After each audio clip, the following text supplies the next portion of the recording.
Welcome to the Paperback Podcast, a podcast for ambitious fiction authors who are ready to go from storyteller to story seller. I'm Pagan, and I'm a copywriter and coach helping fiction authors tell and sell their story. As a best-selling author myself, I know how much work goes into creating a novel, and it deserves to be read. Believe me when I say this, your soulmate readers are out there, and together we're going to find them. Welcome back, everyone. How is it going?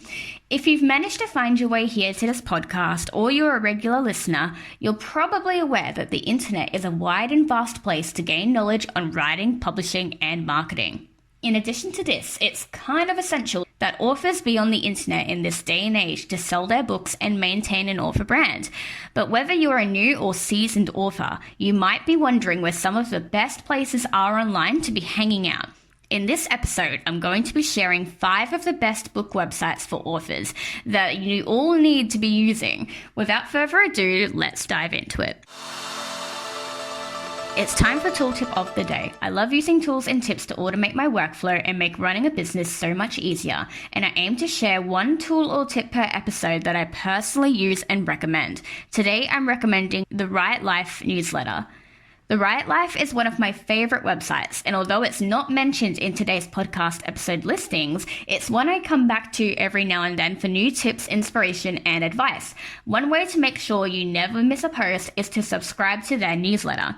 If you want to check out the Write Life newsletter, I've got a link in the show notes so that you can easily go take a look. Make sure you do so after the show.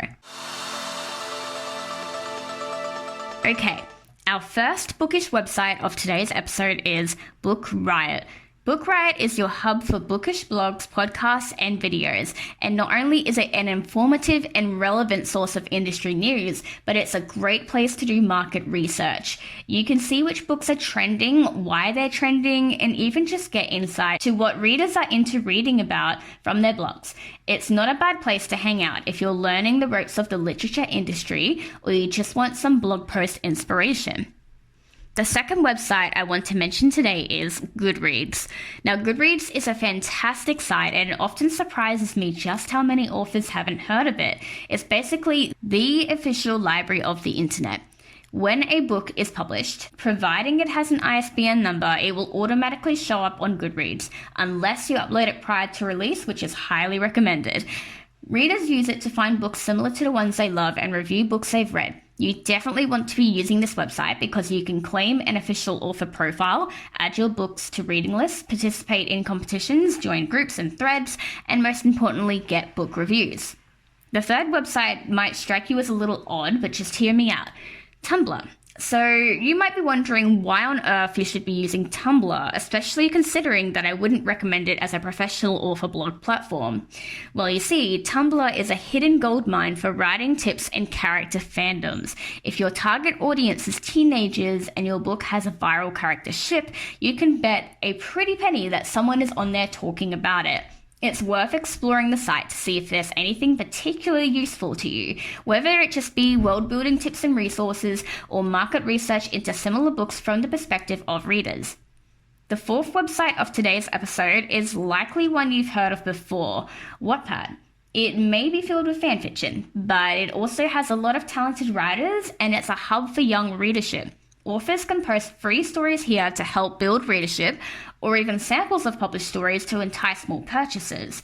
Wattpad also recently introduced a stars program where selected authors can get paid to write stories on the platform. It's definitely worth checking out as an additional avenue for readership. And the final website of today's episode is Author Central.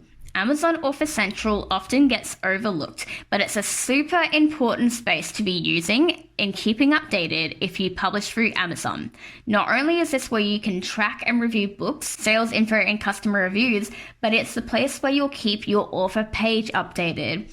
This holds even more importance than having a Goodreads author profile. It helps with credibility when people are browsing your books and considering buying to have an author profile on Amazon.